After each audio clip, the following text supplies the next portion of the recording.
Hey guys, what's up? Welcome to a special edition of Boom Bust Fantasy Football. Hey, it's off season.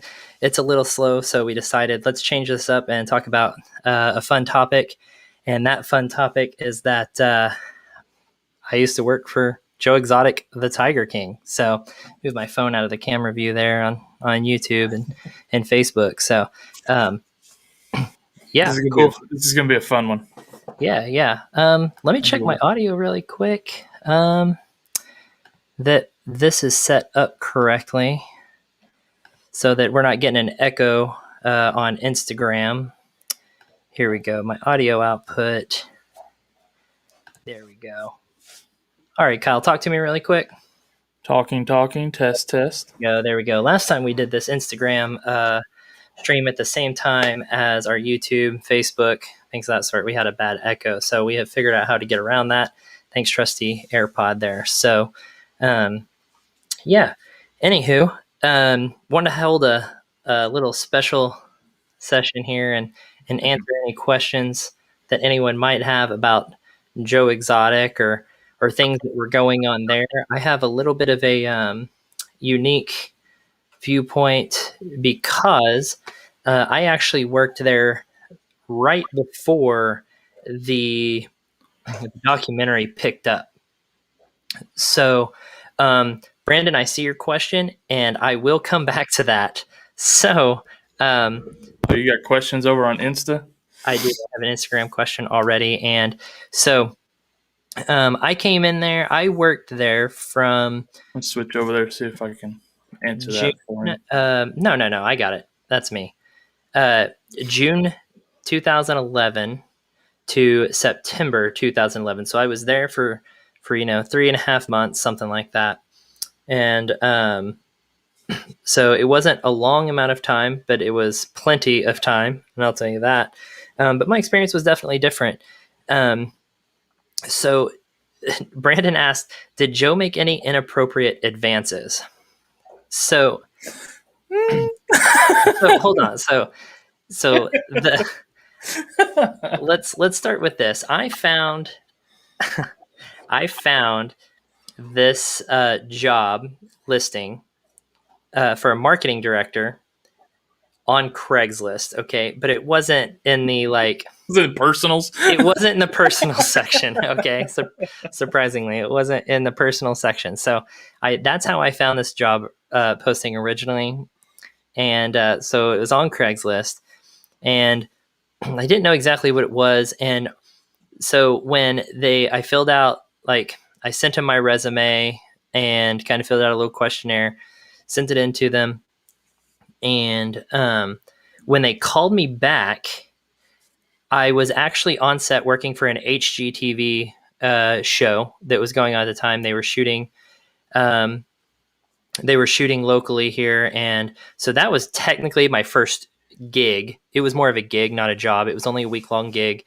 But they paid fantastic. They paid LA prices here in Oklahoma, which was fantastic. And I got to be on set of a TV show and stuff. So that was really cool. And they called me on set one day and said, hey, we want you to come interview for this. So the day after we got through shooting the HGTV show, I headed down to Joe Exotic's animal park. I did not know what I was getting into. I didn't know who he was. I didn't know this animal park existed. I was surprised to find that this thing existed. We lived in Oklahoma our whole lives. Had no idea. Yeah, no idea that this thing even existed. So we've even been to Arbuckle Wilderness, which is not that far from there. Not that far away. In fact, the two get confused for each other all the time. So, yeah, I went down there, interviewed for this thing, and I walk in. This lady's like, cool, you're going to interview with Joe.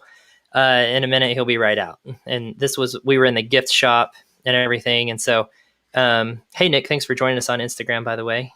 And so, I'm waiting for him out there, and then finally out walks this fella. I mean, we've all seen Joe Exotic. That was not what I was expecting to walk out to interview me. And I'm like, where am I? What is going on? That was before anybody knew what he looked like or who he was. No, not really. I mean, a lot of people knew who he was. I mean, he was kind of, I just didn't know.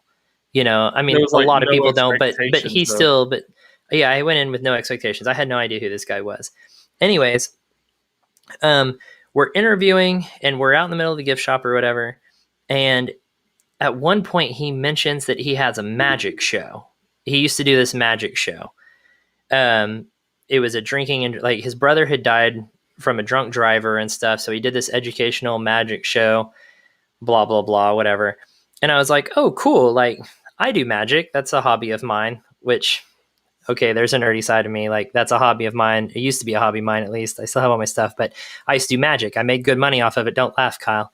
It was good money up on the... Nobody can get you to do it anymore, though. I know. Anyway, so he was actually really good at it. He was. So I was like, oh, I do magic. And then he said something else. And then he just kind of paused. He's like, wait, are you gay? And he just straight up asked me in the interview, asked me if I was gay. And I was like, what? No. And at that point, I mean, I didn't know he was gay, but I mean, it was pretty obvious in hindsight. But at that point, I didn't know he was gay. I didn't know anything about this guy. So, yeah, he asked me straight up in the interview, which is not legal, you know, but it was just a weird place. A lot of things there probably weren't legal, right?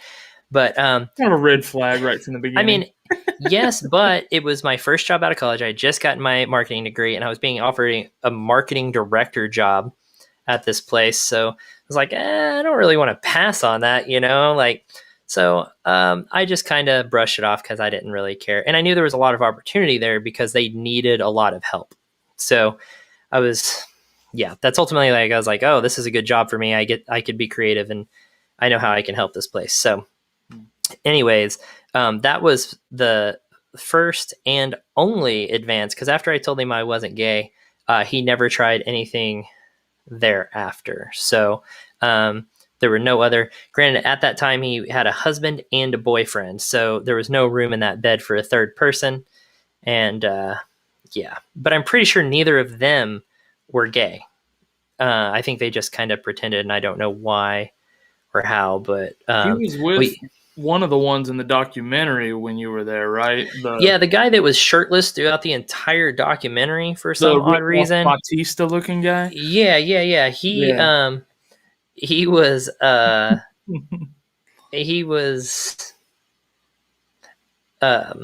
he was there. I didn't like him. John Finley. Were they already married? That was his husband. That was his husband. That was the other. That was his husband at the time. The other boyfriend wasn't there yet, though. He had a different. No, he was a different boyfriend. Yeah, right. And we all knew he wasn't gay. But he was just came from a bad situation, and it was just whatever, you know, Joe would take care of him. So he just, I don't know that situation. I don't know that many details. Don't really care. I guess eventually he got out and this other guy came in. But this other guy, I never knew that guy. And there's a story about that. I'll come back to that in a little bit too. So let's see. Brandon asks, were there rumors of them killing tigers while I was there? Okay. So this is where it becomes important of the timeline of when I was there versus when the documentary starts showing things. So when I was there, things were much, much different. What is this? We can't hear the old dude on here. Only Facebook. Right. So Instagram can only hear me. If you want to see me and Kyle both discussing this, go to Facebook or YouTube channel, and you can see both of us on there at the same time, for anyone who wants to see both of us. So, or hear both of us. So, let's see. Where was I? What was I talking about? Oh yeah, the time I was there. So, I was there, and my Kyle talk crap to Nick. I don't have audio, but I can read your stuff now.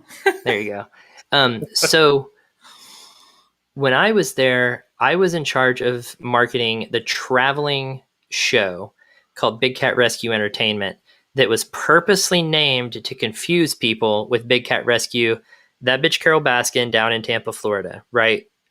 Joe wanted to troll her, so he set up his traveling show to be called that. We told him over and over again, you're going to get sued, you're going to get sued. And he didn't care. He just didn't care. He knew he would get sued.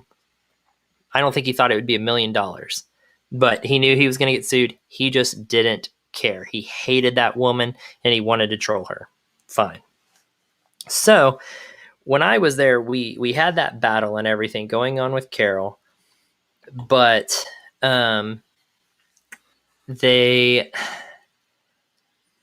that when he got that lawsuit, which was after he lost that lawsuit after I left. Okay. So I left. He shortly thereafter got that lawsuit. He lost it.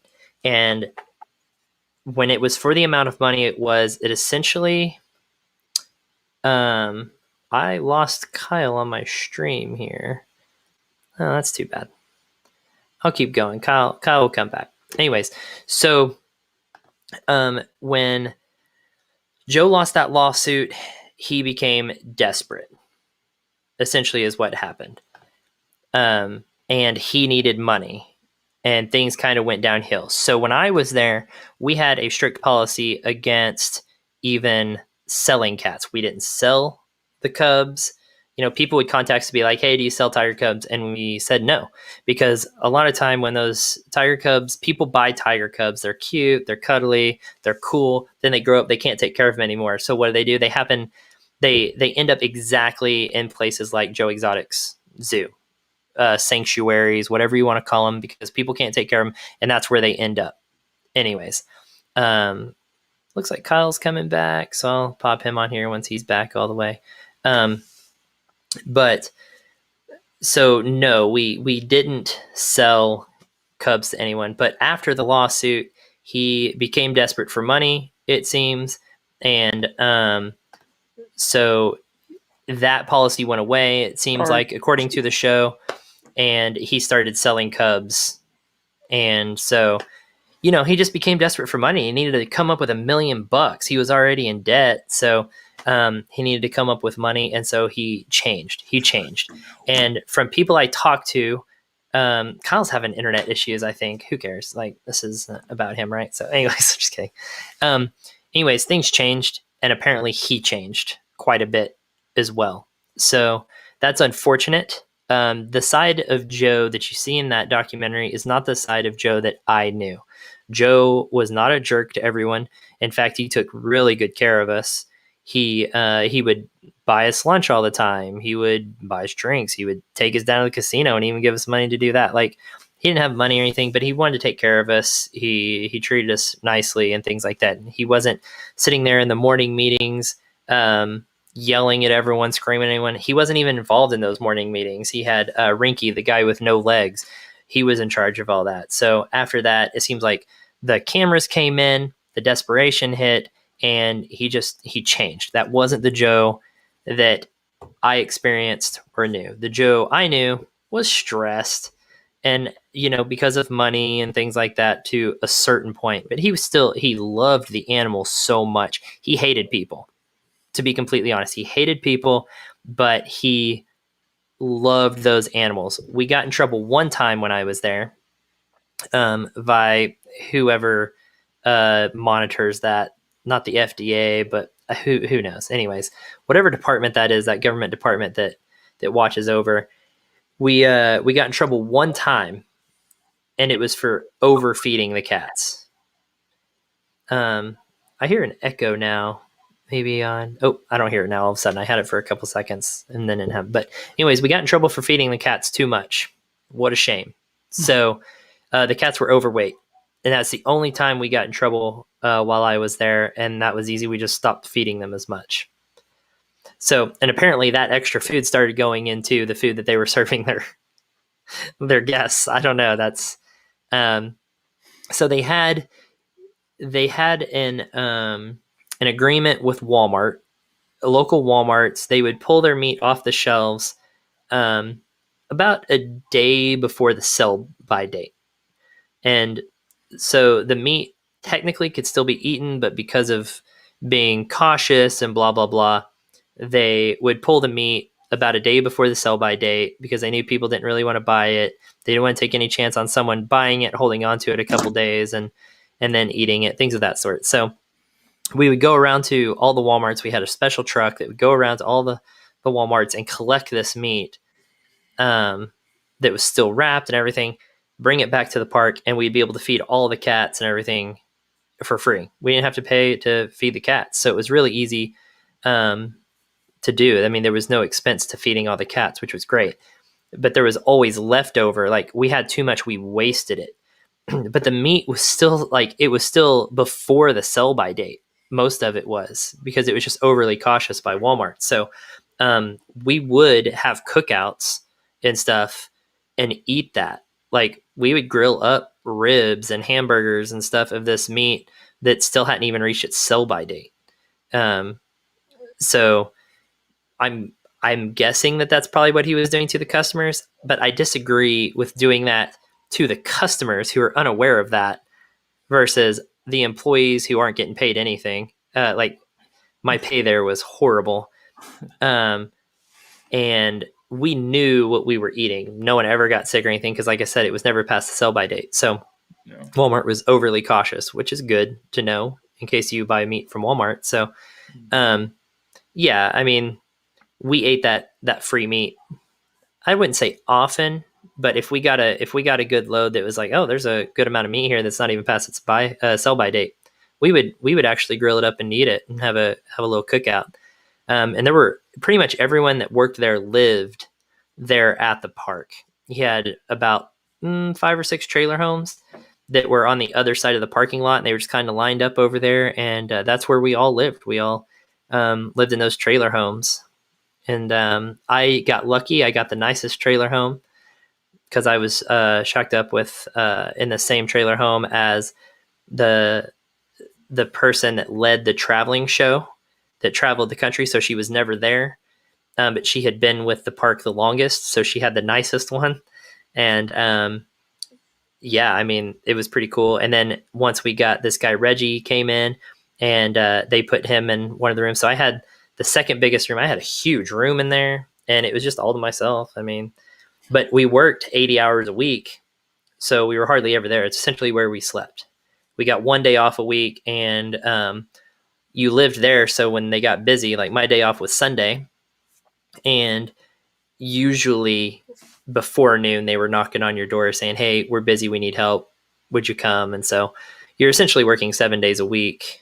And I mean, you didn't get paid overtime or anything. You were salaried. You know, I mean, it wasn't a great situation. I made $400 a week, and I worked at least 80 hours a week, if not more. I mean, we opened at 7, so we were in the office by 6:30. We closed at 7. If we were lucky to be out of there by 7:30 after we shut down. So, you know, you're talking a lot of times 14-hour days, 7 days a week. It was rough, but you love the animals, and you just kind of did it for the sake of that and trying to do the best by the park so that you could take care of the animals as good as you can. So it was interesting, to say the least. I wonder, let's see, are there any other, anyways, so that's a long answer to, did he kill the tigers while I was there? No. Took such good care of all the animals. I mean, he loved those animals so much. So when I watched the documentary, I was really, really disappointed to hear about the killing of the tigers.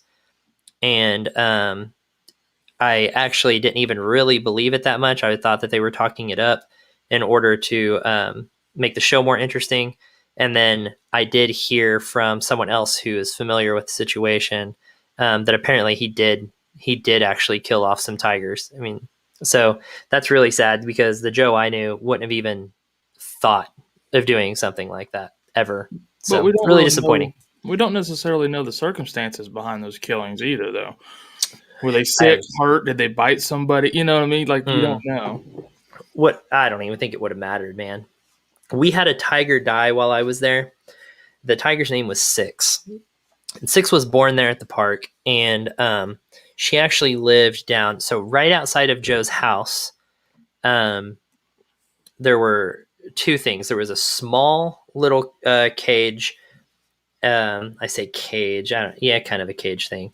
And that's where, when people paid to pet the tiger cubs, you would walk them through the park, take them down to outside Joe's house there, because the cubs lived in Joe's house with his dogs, his weenie dogs or whatever.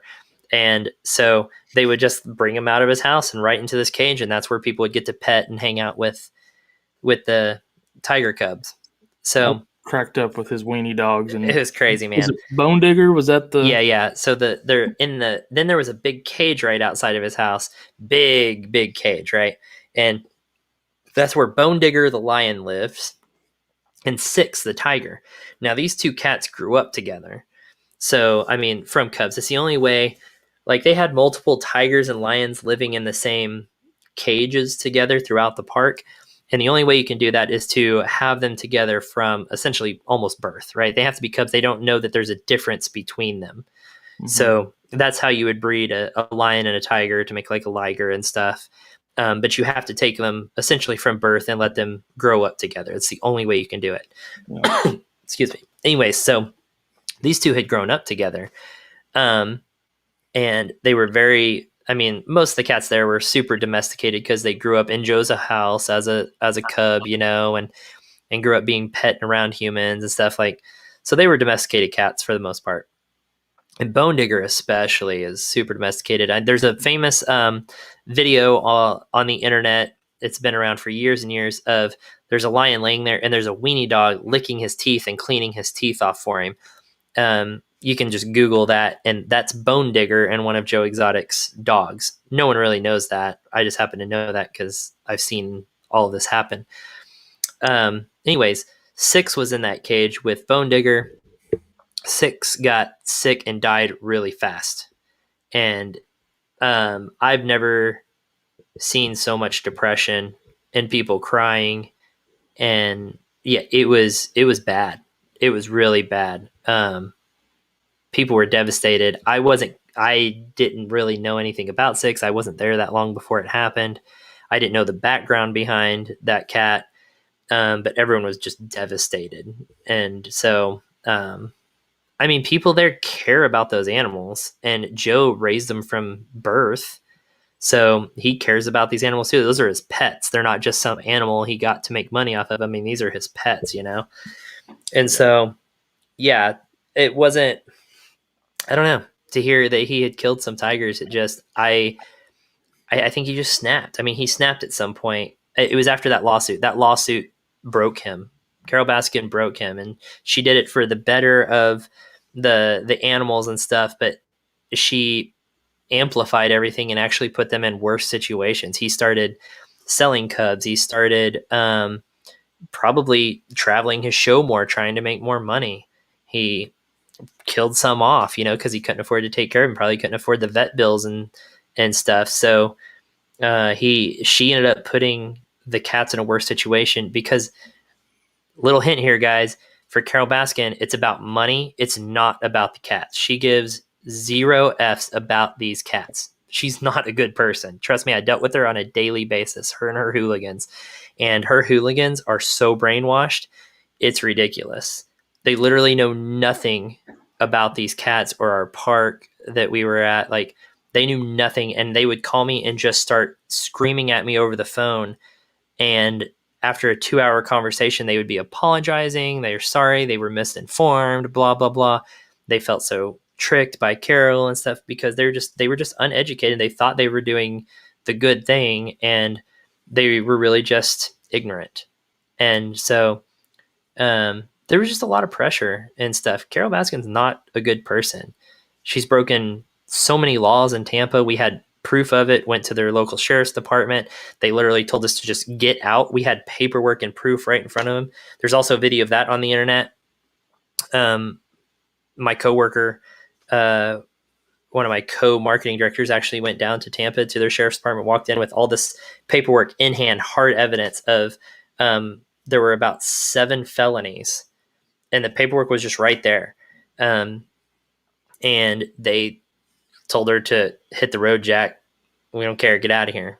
And it's because her family had 2 family members on the sheriff's department down there. It's crooked, man. It's not a good situation down there. But, you know, she's an angel and he can get on Dancing with the Stars. So Well, it is what it is. You could tell just from watching the Tiger King documentary, like it was almost like a hippie commune or like a cult down there. All them people Oh, working for her and it's all stuff. fake, man. But like Even her hippie side, it's fake. She's full of crap. She's just full of crap. every single thing that she ever cited, as far as what was wrong with GW and what Joe was doing wrong and all this stuff, when they went through her part and was showing the conditions, it was 100 times worse. Oh, it's trash. It was so worse. When I was there, actually, so when I was there, we actually, like, I say we, Joe sent somebody to go through and record this stuff, and Carol was very careful about having people record. Granted, we were too.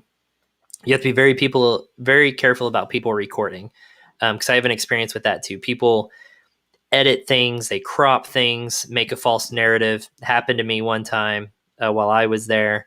Animal activists are crazy. Some of the craziest people to deal with, and I have stories about that too while I was there. We'll call them passionate. They're overly passionate. Let's just say the hardest part about working there were the animal activists, and that was the hardest part about working with Joe Exotic. It wasn't even Joe Exotic, if that tells you anything.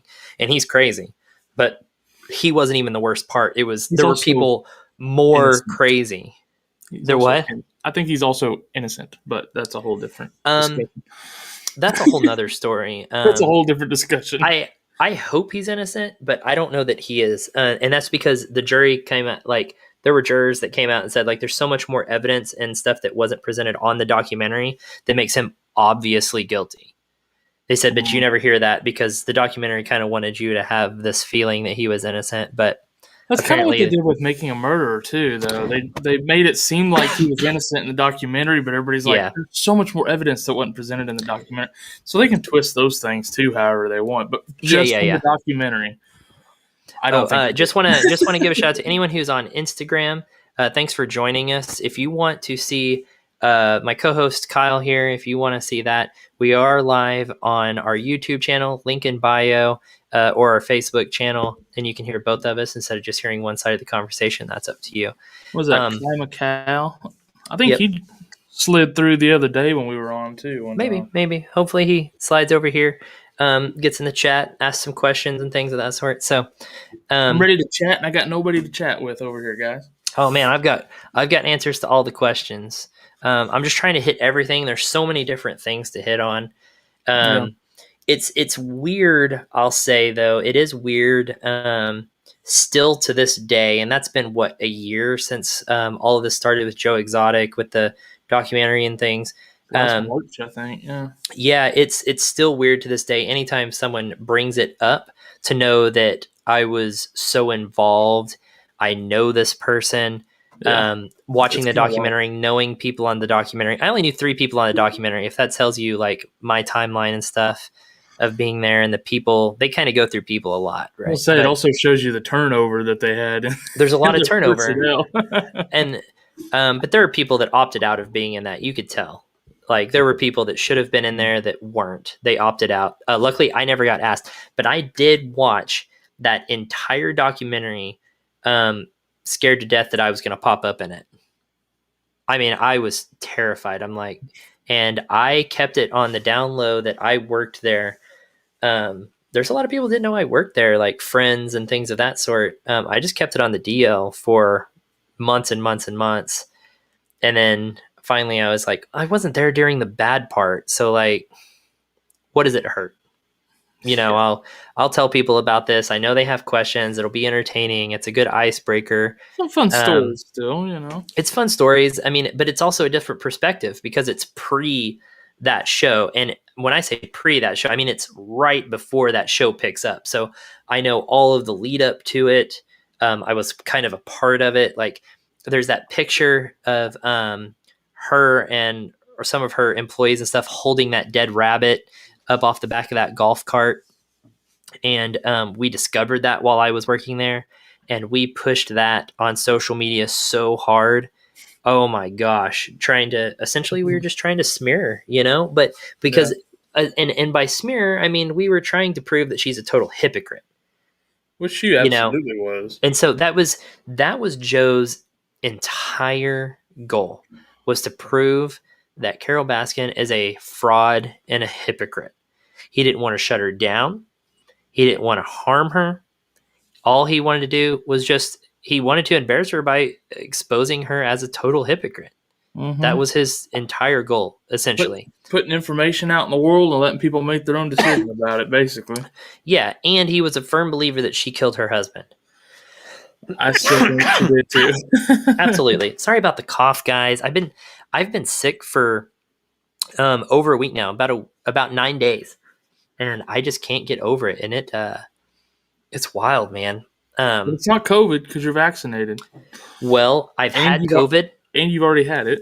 I've already had it, and I've had both of my vaccines. It is not COVID. COVID didn't last this long when you had it. It did, but it wasn't bad. COVID was easy for me, man. COVID, it was barely anything. So, no, I didn't really cough or anything like that with it. It lasted 11 days on and off. Like, it came for 3 days and it was off for 2. Then it came for 3 days and it was off for 2. And it came for 3 days. It was stupid, but it was different symptoms every time. It was weird, but it wasn't tough. Like, it was just annoying more than anything. Right. Yeah, I wish some people would join on here. I'm surprised. I thought more people would have more questions about me too. Joe. Brandon and Nick stopped in and they bailed before you finished answering. Well, no, I think they switched over to YouTube or something. They switched over to another one, another stream, because we lost 2 on Instagram, picked up 2 on here. I don't know what channels they were on, but if you're over here on YouTube, give us a hi in the chat real quick. No, they're not there anymore, Kyle. Oh, you can't see at the top how many viewers we have going, huh? I can't. No, we dropped them not very long ago, a couple minutes maybe. Well, after I answered Brandon's question. I guess that was his last question he had. But hey, I appreciate him dropping in and saying something. Absolutely. I'm glad they jumped in. More people will watch this on the replay later, probably, anyway. Yeah, I know. I just kind of wanted to answer their questions live, and have that back and forth and let them know answers to whatever questions they have, or give them a little different perspective on things. Because it is interesting. It is. It's a little embarrassing, if I'm being completely honest. It's a little embarrassing that I worked there, but at the same time, like, it was a good learning experience. If I'm not mistaken, because I think Dad mentioned it, the stairs that he made for your trailer, yeah, I think did make an appearance in the documentary. Yes, actually, that's a good point. Yeah. So there is still a little piece of Dozier left at the at the park, or was. I guess it's not even his park anymore now. But oh no, it's Dunsky. That's interesting. Yeah, there is a little bit there. When they go in Homeboy's trailer, he's dead asleep and the front door's open. Yeah, that's weird. He wasn't afraid of nothing, man. That, or he was so drunk he didn't even realize. Could have been either. Drunk, high, dumb, who knows? All of the above. I'm going to invite some people on Instagram, see if they have anything going here. Oh, I don't know if I want to invite that guy. That guy's name is... Yeah, sure. Let's invite... I Hate Tiger King or something? Like, Carol Baskin? I don't know. Just invite her in here. Is it the actual Carol Baskin? Because it'd be hilarious if you invited her in. Kyle, that wasn't the name of the user. I was just... No, I'm just saying, find her, like the actual Carol Baskin, invite her in. It'd be so funny. Dude, I don't even know if she knows what Instagram is. Oh, now she's a cool cat and kitten. I guarantee you, all them punks with Dancing with the Stars had her on there because they had her posting crap. I would guarantee it. Probably. I still can't believe she was on that show. Yeah, man. There we go. Kyle, I should add you. Do you have headphones? I should add you to our Instagram Live so people can hear you on there. I just got the El Justino Jeffersino. El Justino. Dude, this cat Jeffersino has a great Instagram page. Guys, you should check it out. It's great and very entertaining, and I love it. Welcome to the stream, buddy. Looks like he already left. God, just saying hi to him, and he already lost interest. And he didn't even stick around. But still go check out his page because it's really good. It's pretty entertaining. I like it. He does a good job. It's obviously just, I mean, it's named humorously. It's good. Hey, football buff, thanks for joining us here. Kyle, if you have headphones, I should join you on here. Just so you know, you're only seeing my stream here. We are live on YouTube and Facebook. But in there you can see Kyle. He's asking questions and kind of just chatting along with different stuff here. But if you have any questions about the Tiger King guys or my time or my experience there, I'm just gonna mute my computer and join up on Insta. Not the mic, just my actual volume. Yeah, we'll see if that works. That's what we did before. Hold on.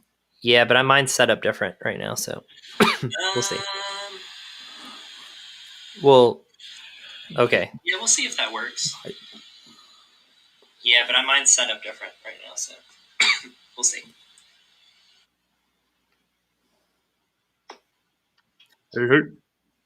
Yeah, I'm hearing two. Let me see. Yeah, because I can't mute you completely, I don't think, on Instagram. So you're what? I'm gonna have to switch my volume here. Sorry, guys. We're gonna try to figure this out here. I don't know that I'm going to be able to do this. I think you're going to have to pop off of Instagram. All right, eat me off, or you have to leave. Bye. Yeah, I'll have to leave. All right. We'll just push people over. I'm going to say, okay. See, now I'm hearing a big echo. There we go. I think we got to figure it out now.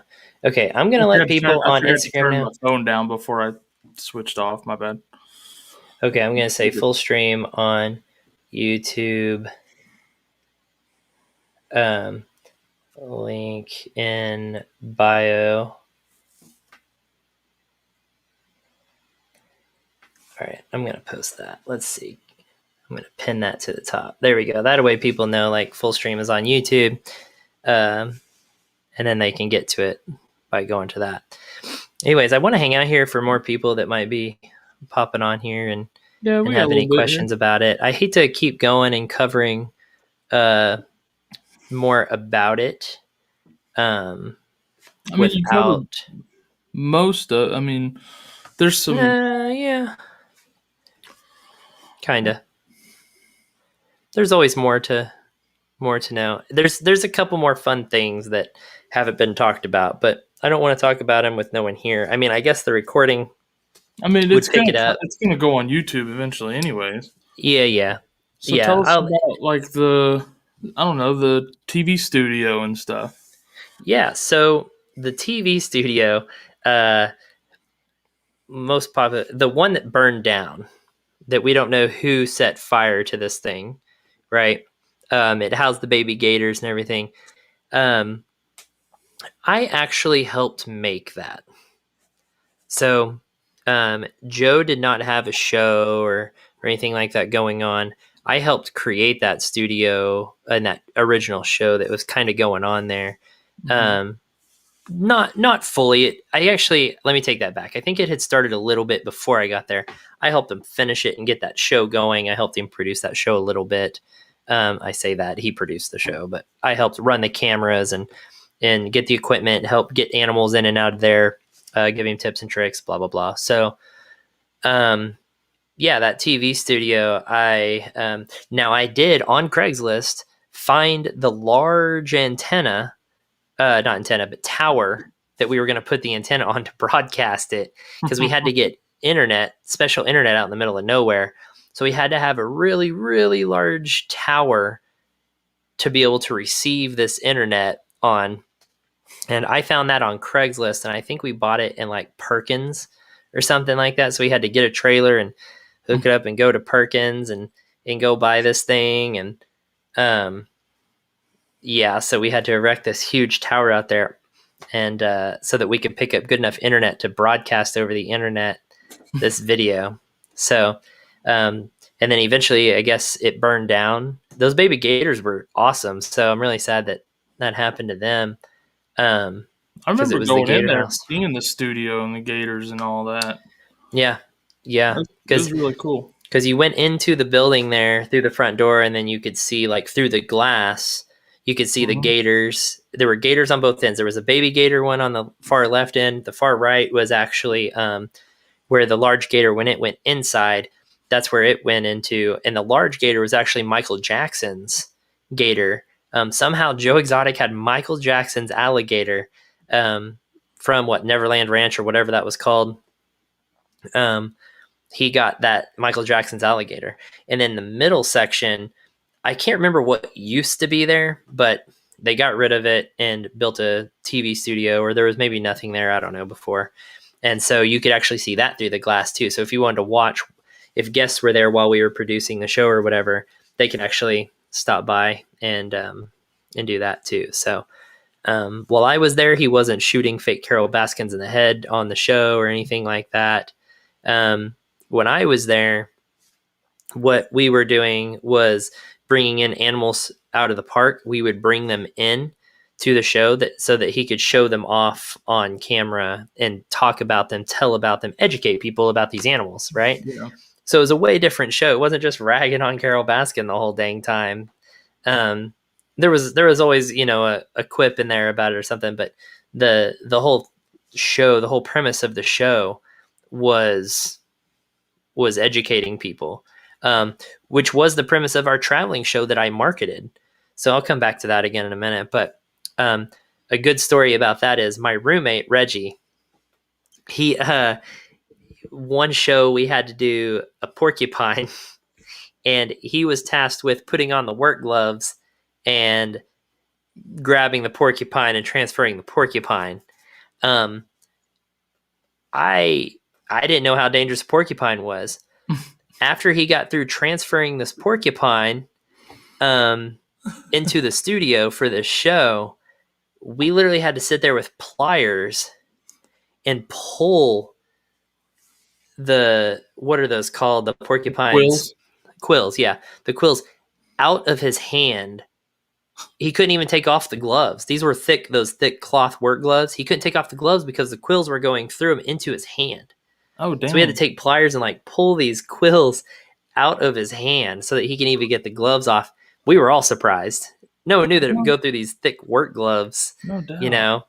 And Joe thought it was hilarious because Joe's just kind of sick in the head, right? He probably knew. He knew. I don't know that he knew. He set him up. I don't know that he knew. Yeah, but it sounds like he set him up. Poor Reggie, man. Reggie was upset because it hurt. I mean, and I felt bad for him. I was like, man, it's a good thing I'm just an office worker because, man, that sucks. His hands were sore for quite some time. I imagine, for sure. Yeah, we had good times. I mean, we brought the camels in the TV studio. We brought. I remember bringing a bobcat in there that we had just gotten. Someone had dropped off a bobcat. That sounds dangerous. If it gets loose around this room. Dude, that bobcat was so... You got to think, almost all the animals there were domesticated because they were born in human captivity. I mean, so, this bobcat, what was funny about it was so domesticated, but it would literally just jump up on you, and it had been declawed. Which, by the way, is illegal to declaw a big cat. But a lot of them, it was such a new law that a lot of the cats that had already been declawed before it became illegal. And then they decided it was cruel and needed to be illegal and stuff. So this cat kind of fell into that category. It was declawed before it became illegal. Anyways, this guy had brought him to us. He called us one day and was like, hey, I had this bobcat. I can't take care of him anymore. Can he stay at your park? And we were like, yeah, that sounds awesome. Bring him here, So anyways, shortly after he got dropped off with us, we took him into the studio, and this thing was so domesticated, it just wanted to sit on your shoulders. This bobcat wanted to, so he would jump up on you and just make himself at home on your shoulders and just kind of wrap himself around your neck, and he would sit on your shoulders. He would what on your shoulders? He would shit on your shoulders. No, he would sit on your shoulders. There's a lot of S words here going on, okay? I'm having a hard time. You got the tongue twisters going.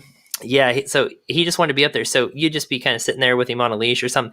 And next thing you know, he's climbing you to sit on you. And so that was entertaining, of trying to keep him cool back behind the camera and not like giggle or laugh or get knocked over by this big old cat that wanted to sit on your shoulders. So yeah, the show that we created while I was there was not the show that apparently it turned into later on, of him just ragging on Carol Baskin and shooting balloons that had pictures painted on them. I don't know. Whatever he ended up doing on that show was not the show we created. Yeah, while we were sounds like there. we got a lot more cynical later on. Oh yeah, yeah. But so yeah, like I said, after he lost that lawsuit, which was right, I guess he got started with that right after I left, probably within a month. So I kind of dodged a bullet there, kind of like Carol. Anyways, yeah, so that's kind of fun there. Now speaking of Reggie, who was my roommate, I've mentioned him a couple times now. Reggie was cool. He was probably the only reason I was sane while I was there. He came there shortly after me, and he worked within the park. He was one of the hard workers, a lot of the people that had to clean cages and blah, blah, blah. But he loved exotic animals and kind of wanted to open up his own exotic animal ordeal. Right. So maybe his own zoo or something like that. Anyways, so he was willing to get in there and get dirty. He wanted to work with Joe because he was kind of a local guy and blah, blah, blah. Anyways, Joe wanted to help him out and sold him a lemur. I like to move it, a lemur monkey. So in our trailer home there, we had a baby lemur that just ran around our freaking house. Dude, that thing was crazy, but it was the most adorable thing. So we had this lemur monkey that just lived in our house with us. Now, that's crazy, but what's funny is, remember, I lived in the same trailer home as our traveling show lady, and she also had a pet lemur, but her lemur was like old and fat. But there was this huge cage in the living room where this lemur would stay. But I only got to see the lemur once or twice the whole time I was there, because she was always on the road traveling for our traveling show. And so, but this little baby was there all the dang time. And this little baby was insane, but it was the coolest thing. You'd be sitting there, watch TV or something, this little lemur would come running out of his bedroom and just like jump on you and then take off running the other way and stuff. Like, that baby was so energetic. That was pretty cool. And to this day, I think he's still working with, I think he may specialize in like exotic snakes now or something like that. But he's still, as far as I know, he's still working with exotic animals. He messaged me a few months ago, or I say a few months ago, I guess time's passed since then. A few months after this came out, the show, he messaged me on Facebook and was like, "Man, can you believe that this is going on? Can you, like, I'm so glad we didn't get mentioned on the documentary type thing." Yeah, it was crazy. It still blows my mind to this day. And I think I kind of touched on this earlier and got away from it. Excuse me. That it's still kind of weird being so connected to something so popular. This was such a popular story, and people were just talking about it. And to kind of know, and again, keeping it to myself, kind of afraid to speak out of like, oh, I worked there, it was just kind of uncomfortable, embarrassing. It was just a weird feeling. And still to this day, it's a little bit of a weird feeling to be so connected to such a big story. When they were talking about, oh, Trump may pardon Joe and stuff. And it's just like, man, it's so weird just hearing about Joe Exotic so much after working with him. Like, I worked in the same office as Joe Exotic. He was, I don't know, 30 feet away from me. A lot, like often, just right there. Often we were strategizing, now he's a cultural phenomenon. Yeah, like, Corey, I need you to get on Facebook and argue with this person for me because they're stupid and don't know anything about tigers and they're trying to get onto us, go on there and educate them and stuff. So yeah, it was weird. So the most time I spent with Joe Exotic before I worked there, so my job was for the traveling show. I was the marketing director for the traveling show, which involved way too many things, right? So we had this educational traveling show. and I had to call fairs and malls and any sort of events we thought we could get into. And we were already kind of established in a lot of these. So it was pretty much just touching base with them and saying, hey, can we come back again this year? You know, ones that hadn't been scared by Carol Baskin's hooligans. So my job was to get a hold of them again and say, hey, is it cool? And maybe look for new opportunities as well. I would have to get with them and the city, maybe the state, and get all of the permits and everything to get in there and blah, blah, blah, get everything signed. I would have to write up the press releases and send those out to local media. Man, I am dying over here. Hold on one sec. Sorry, guys. I think I just need more beer to get rid of this tickle in my throat. That's how I made it through working there. Anyways, so I would contact everyone, get the right permits and everything, make sure everything was kosher. I would do all of the press releases, all the radio interviews, because I'd have radio stations call me there at the office and I'd have to do a live radio interview, something of that sort. I would have to organize all our hotel rooms and stuff. Could you imagine calling hotel rooms and being like, hey, got a lemur and 4 baby tigers. And I need it on as cheap as you can possibly give us, like, what a job. It was insane. Making posters. We'd have to send out posters to every location a couple weeks ahead of time, so that they could advertise around their mall or the fair or whatever. So I had to do all the promotional products. Like I did a lot of different stuff. So, yeah, that was interesting. I was going to say, so before I started working there, whoever did my job previously had double booked a weekend to where the typical traveling show is supposed to go to some fair in some state, whatever. But we had this other fair that was also booked the same weekend in Iowa. We don't have any viewers, so I've got to do this. Man, this sucks. So we had that one in Iowa, but we didn't have enough equipment to cover both shows. Also, we didn't have enough animals to do both shows because we weren't just breeding cubs galore at the time. So we had 3 tiger cubs.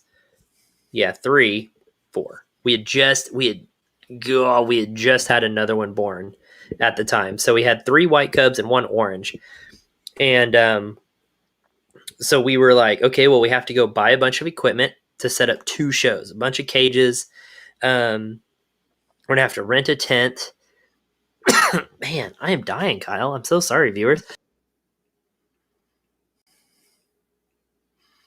I'm going to have to call it soon so you can get better. Man, I just got a tickle in my throat right here, and I can't get it out. It's so annoying. You need a throat lozenge.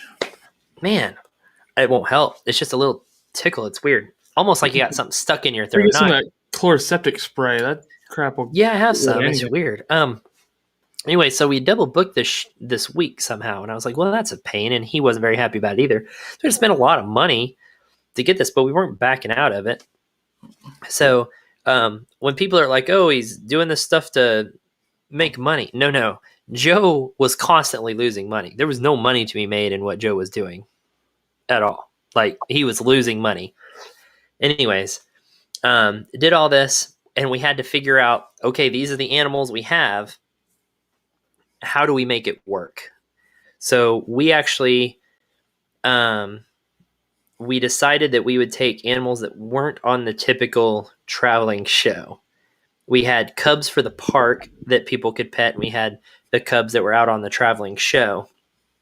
And so we decided we're going to take the ones from the park instead of the traveling show ones.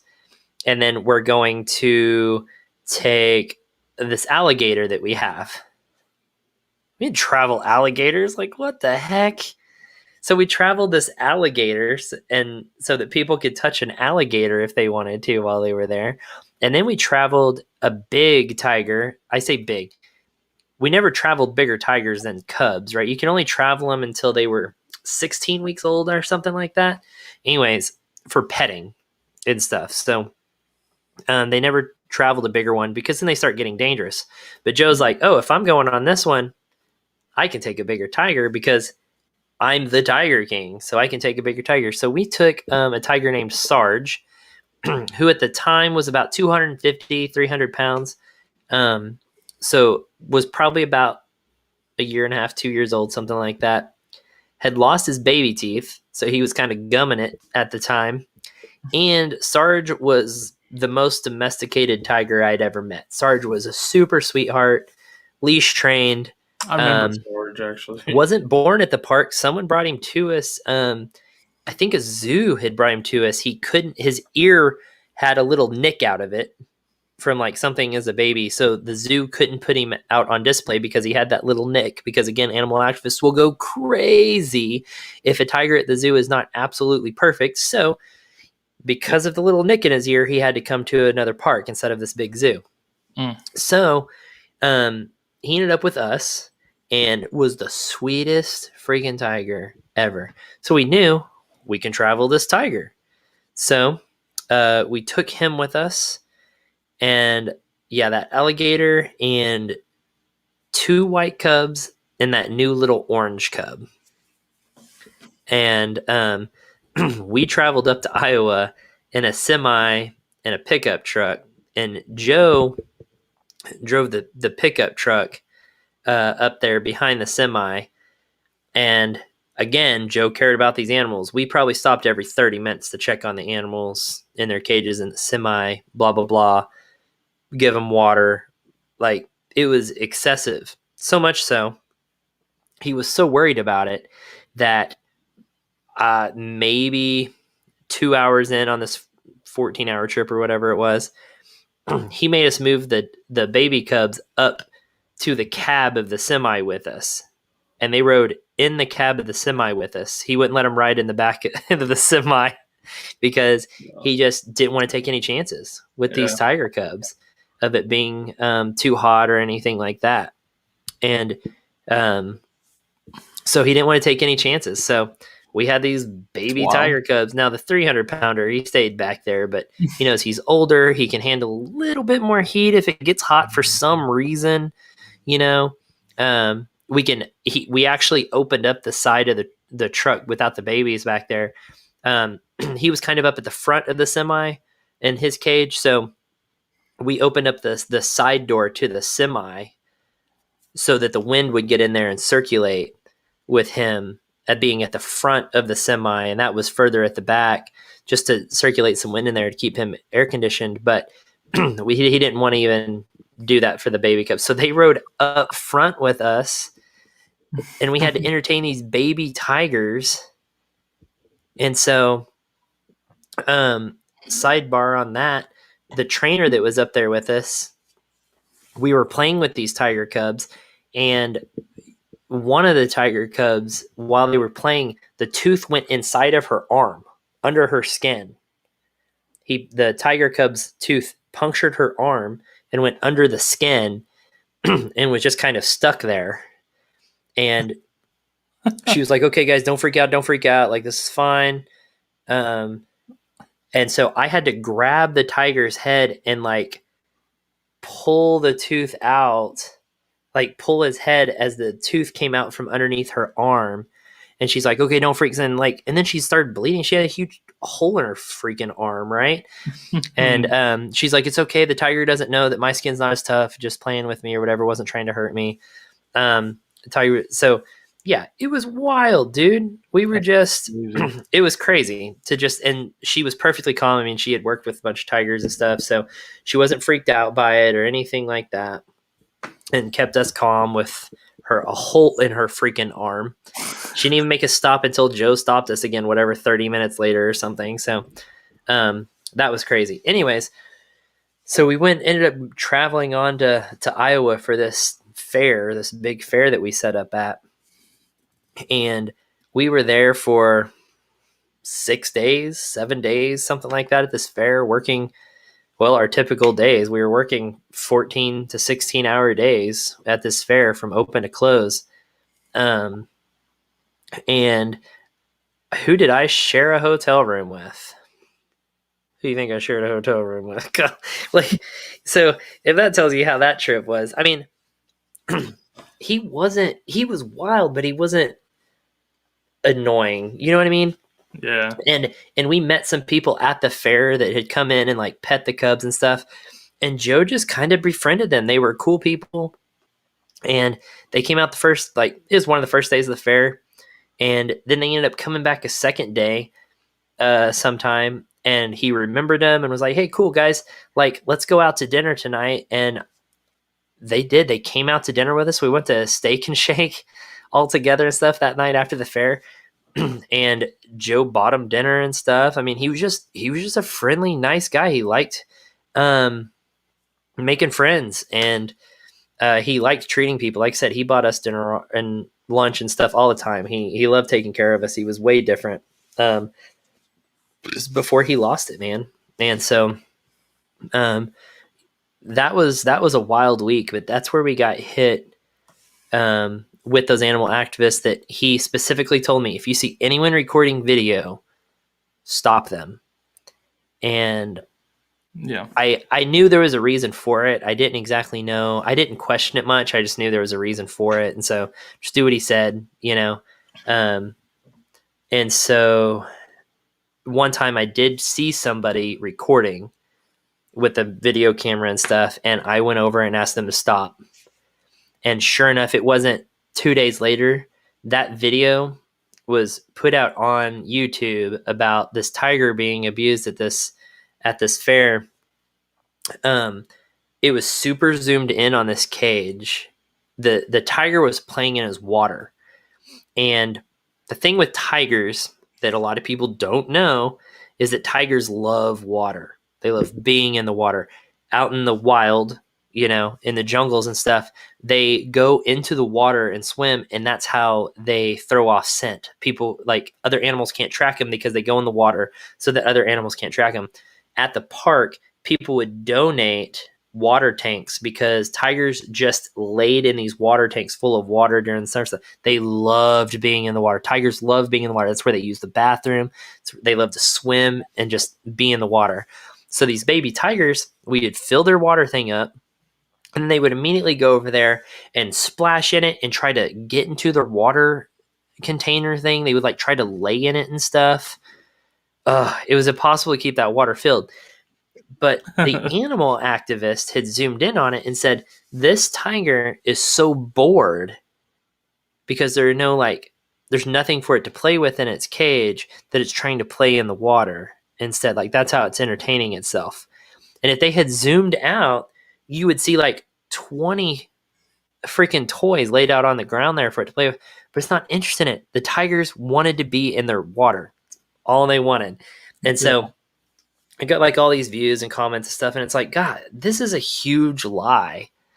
And it's like, that's why they didn't want people recording, because they know people are just crazy. They're going to say or do anything they can to try to get these tigers free, but none of these tigers will survive in the wild. Like, no, they would die immediately. I mean, they don't even know what the wild is, and the wild really doesn't even exist. And the wild that does exist is just poached because people overseas don't care about them. Places like Joe's Place are the only way tigers are going. That's the only place tigers are going to exist at some point.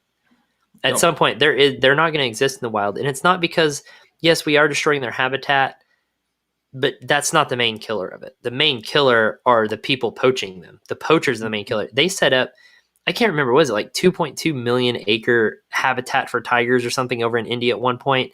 And come to find out that they were protecting these tigers for months, and there were no tigers left on there. They had all been poached off of this sanctuary that was set aside specifically for tigers.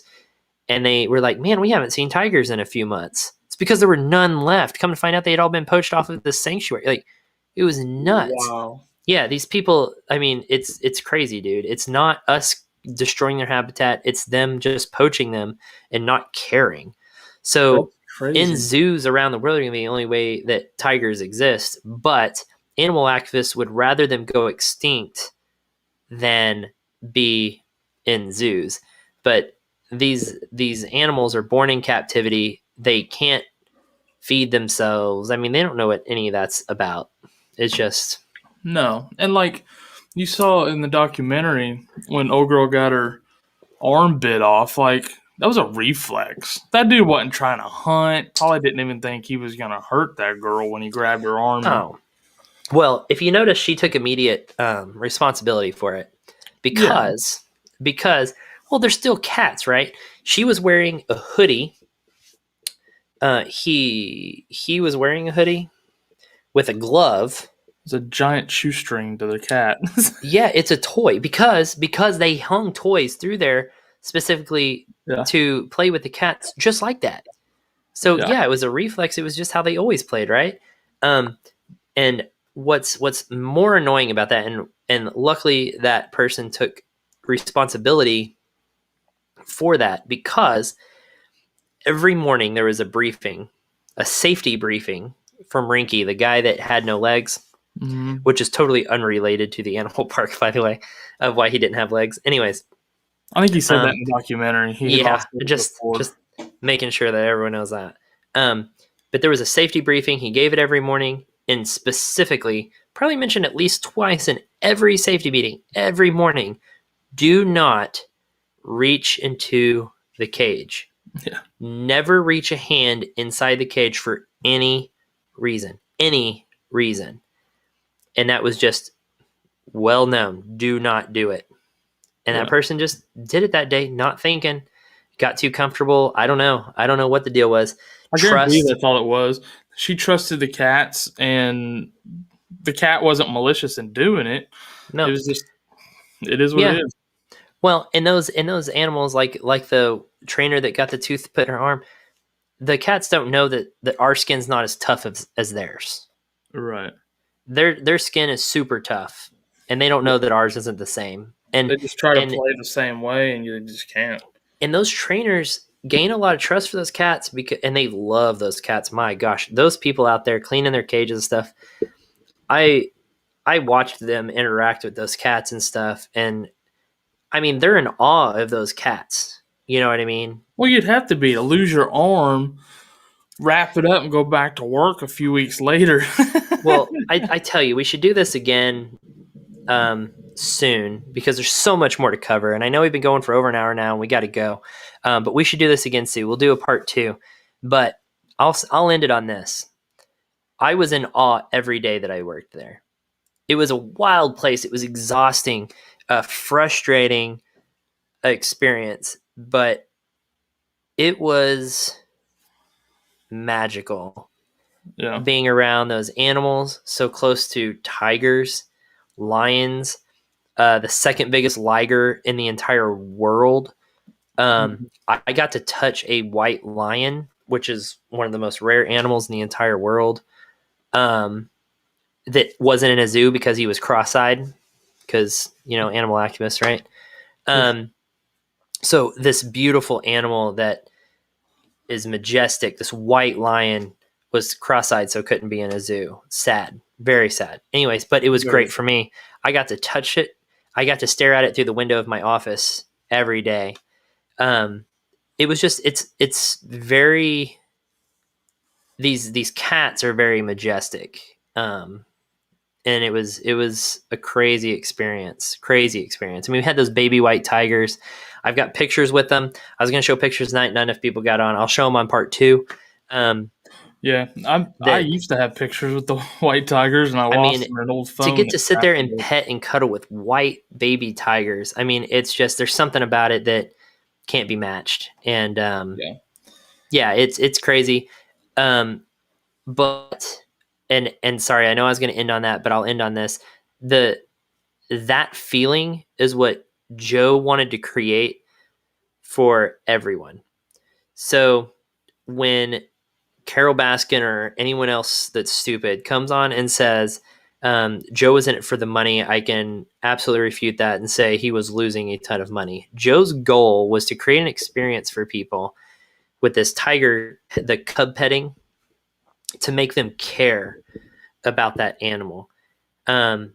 Honestly, I didn't care about tigers before that. Like, I didn't care about them. I thought they were cool. But he wanted people to touch and hold these creatures and have this experience that you would never forget, so that you cared about them and maybe wanted to do something about donating money to the right place to stop poaching, blah, blah, blah, whatever it is. And when we traveled, this traveling show was it was just educational. It was to educate people. And then he would bring everyone down front, set them all in front, and walk the tiger cubs in front. So everyone at least got to like reach out and just touch the tiger cub.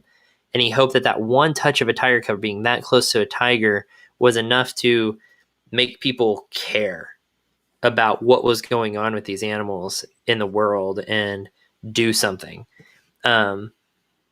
I mean, it was just a personal mission of his, and it made total sense to me that worked, because it worked for me. I mean, it was just like, it was just so magical and unforgettable to be that close to something like that. And that was just the experience he was trying to create for people so that they cared. And yeah, that was the Joe that I knew. Yeah. So. Well, and on our part 2, we can get into more, because like I've been there a few times and handled some of the animals and stuff. There was not just the tiger cubs, but I don't know. It was a friend of his that traveled with that chimp. Yep. And then I've got baby bear experiences and stuff. Yeah, kangaroos, like a kangaroo. big snakes. I held one of the baby gators. Like, yeah, we got all that stuff. Maybe next weekend we can do our part 2, since we got one more weekend before draft weekend. One more empty weekend, and then draft weekend. So yeah, I'd be down to do this. Part 2. I'll do this as many times as people want between now and the draft. But after the draft, guys, it's football time. Finally, football time, because we're gonna have the draft. We're gonna talk about the draft. We're gonna talk about how it affects fantasy, and then we're gonna dig into this whole dynasty league situation, and start talking about some of that, and then start maybe hitting some mock drafts. It's gonna be fast and furious through the summer here a little bit. Yeah. I'm excited to get onto our actual content, what we're going to be doing, because up to this point, like I said, we've probably had one video that was what we're actually going to be doing on our channel.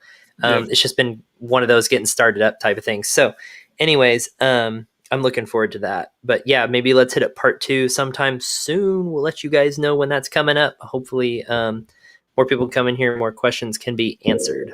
Yeah, I think I may swing through here with a video during the middle of the week sometime, and maybe run over, like you did that once, your keeper options in Roll Tide League.